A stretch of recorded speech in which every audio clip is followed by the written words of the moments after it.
Hello, you lovelies, and welcome to episode 4 of The Acolyte, a conversation from a guy who's a casual Star Wars fan.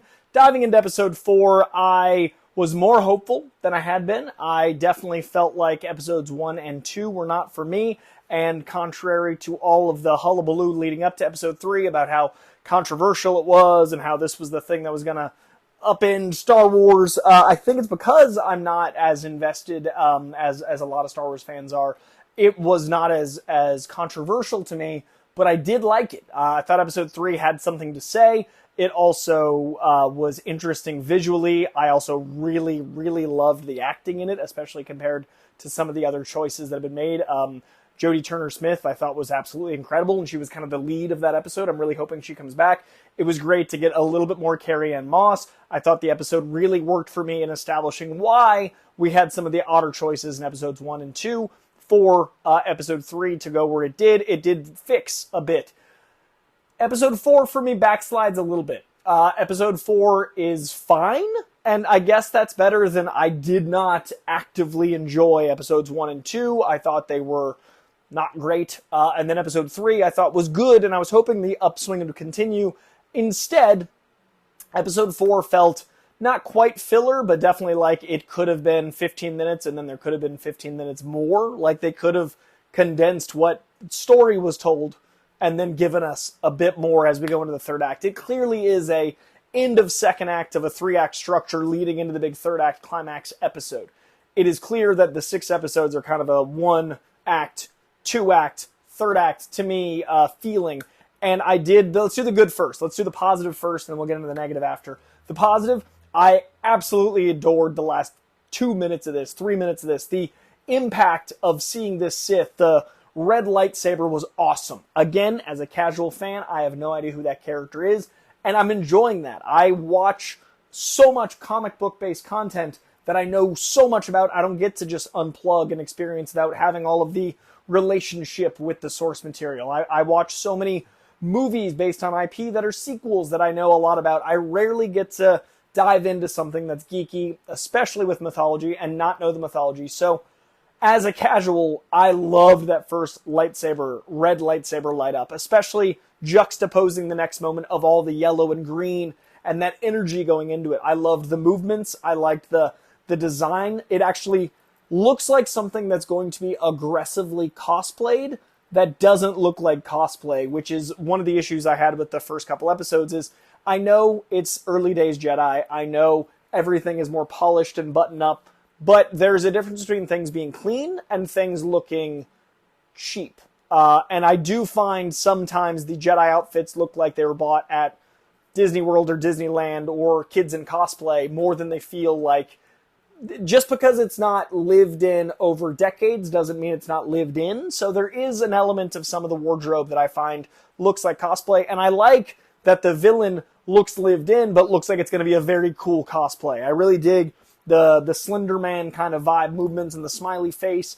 That all design is really cool. And I really like, again, his presence. There's an authority there. And I like the juxtaposition of the first red with the onslaught of Jedi coming. I do think that was a really cool moment to have this first kind of like, we're about to see the Jedi do what they do as a force, and we've still got that undercurrent of intrigue about how the Jedi handle things, whether or not they're doing the right thing, whether or not they're doing things for their own good or for the good of the galaxy. Like, that undercurrent wasn't as present in this episode. Like episode 3, it did feel like we're going there, and we've kind of got this unreliable narrator thing going on, but overall this episode did feel like it was Osha leaving and then not leaving and having a little conversation with Dafne Keen's character. And the Dafne Keen conversation, I don't think for me personally, didn't have the weight I think it was intended to. I didn't feel the chemistry between the two of them as much as I wanted to.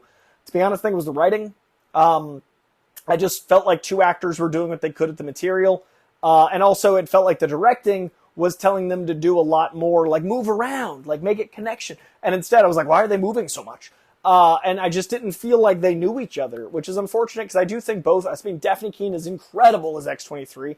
I don't know a lot of her other work. And I've said time and time again, I do think Amanda Stenberg is doing the best she can with this. Also, by the way, I love that the 2 biggest shows on TV right now are The Boys starring Jack Quaid, and this starring Amanda Stenberg, who was Rue. Like, Amanda Stenberg was Rue, and Jack killed Rue, and that's funny to me. Anyway, I do think she's a good actress, so I don't know why the scenes don't feel like this connection, so I'm looking at the directing and writing as maybe the thing. I don't know the writers on this, I don't know the directors in this. I'm just not feeling connected to them or a connection between them, and that scene felt like it was supposed to have more weight than it did necessarily, and then she goes to leave, and then Master Soul, who is definitely my favorite character, is like, hey, let's go get your sister.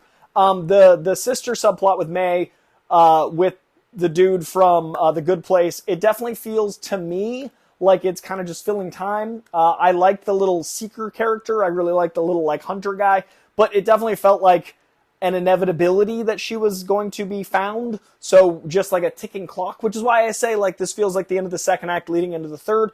But that's kind of the whole episode to me, was one of the twins deciding that she doesn't need revenge and kind of like having some closure, and then like being thrust into a situation where she's going to be confronted with that again. And then the other twin deciding to do the right thing, but deciding it seemingly unprompted. The reason she decided it was like she was running in the woods, like she's had time to think. It felt like it was like, this seems like the plot needs to go this way for both of them. And we're still, obviously it's going to be a big moment when they meet up with each other. Obviously we've got these two parallel things. Also, they've one of the complaints I see on the internet is like, they have the same hairstyle. They don't. This episode made that really clear when they kept cutting back between them. Or maybe they're complaining about the young twins. I don't know, but it's been a weird... The complaints I've seen about this show are not any of the complaints I have about this show. I have no problem with a lot of the acting. I have no problem with a lot of the choices, but I still don't think the show is as good as it needs to be. Last good thing, I do really love that they left what felt like everything was around in the volume. This setting doesn't quite feel real. It does feel like just Offset is like a studio, but I did like that we went to other planets. I did like opening on the Wookiee planet. I did like kind of exploring this new world, and that brief moment of like a moth to the flame of the lightsaber, setting up, a big lightsaber reveal. I assume we're also going to see some more lightsaber-y stuff. And I did love the ending. So those were the positives. For me, the negatives were most everything else. I did not feel like this episode drove things 30 minutes forward, or an episode 4 worthy forward. I did feel like the interactions didn't have as much weight as I wanted them to. I did feel like, Soul is kind of the only one I really care about what he's doing. We don't know any of these other Jedi, really. We don't really have any investment in them personally. They're all like by the books, just doing their job, and like, it's not really interesting. Like, no one was really captivating me. I don't care about anyone. And as I've said with every review, this isn't maybe for me. Like, there are shows made for me. Like, I loved, great examples, I loved The Bike Riders. Loved it.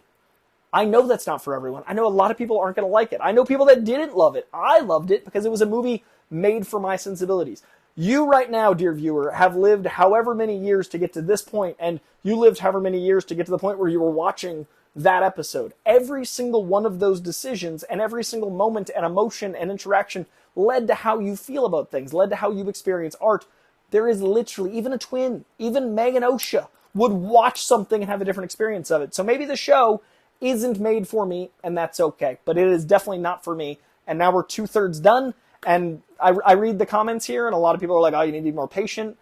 2/3, I would have turned this off if it wasn't Star Wars. I would have turned this off if it was a movie. I would have turned 2/3, but maybe it's just not for me. So I'm going to finish the show. I'm hoping the third act is good. I'm excited to see some lightsaber fights. I'm excited to see green and yellow clashing with red. I'm excited to see more of the Sith character. I'm excited to see the reintegration of Osha and Mae. But I will say the negatives are everything except the good stuff that I did list. I really, really want to like this more. And I really wish, again, none of the things that people have problems with are my problems. My problems are the things that are just story-driven, pacing, setting, wardrobe, writing. It's just not as captivating. I should be more excited to see a ship land on a new planet, I think. I should be more excited to see two Jedi, an ex-Jedi talking to a current Jedi, and I'm curious about all of the elements of that weight of leaving the Jedi, and like, are the Jedi in the right? I should be more invested in those things, and I want to be, and I'm not yet, so we'll see if I get there in the last two. Hope you're enjoying it more. Truly, truly, truly. I hope it's for you more than it's for me, and I look forward to reading the comments. Hopefully, They're kind of adjacent. All right, much love, audience. Please do like, comment, like this video, comment on this video. Let me know what you liked and didn't like. Let me know if I'm completely off base. Let me know if you feel like I feel. And please do subscribe. We are past 26K, and I want to keep growing this page. My goal is to get to 32K by Deadpool Day. So my goal, 32,000, that is passing my least favorite / favorite social media. I'm addicted to Twitter. I want to have more followers on YouTube than Twitter. So by the time Deadpool comes out on July 26th, I want to be past 32K. So new goal, 32K by Deadpool Day. We have passed 26. Please do subscribe. And like I said, like and comment. Let me know below what you agree with, what you disagree with. Please respectfully. And I'll see you guys for episode 5. I will see you later this week for This Week in Comics. It's going to be a day late. I apologize. I got engaged this week. I was kind of busy. And this weekend, Despicable Me 4, as well as some other stuff. I might go see Kinds of Kindness. All right, that is going to do it. Much love. Bye, guys.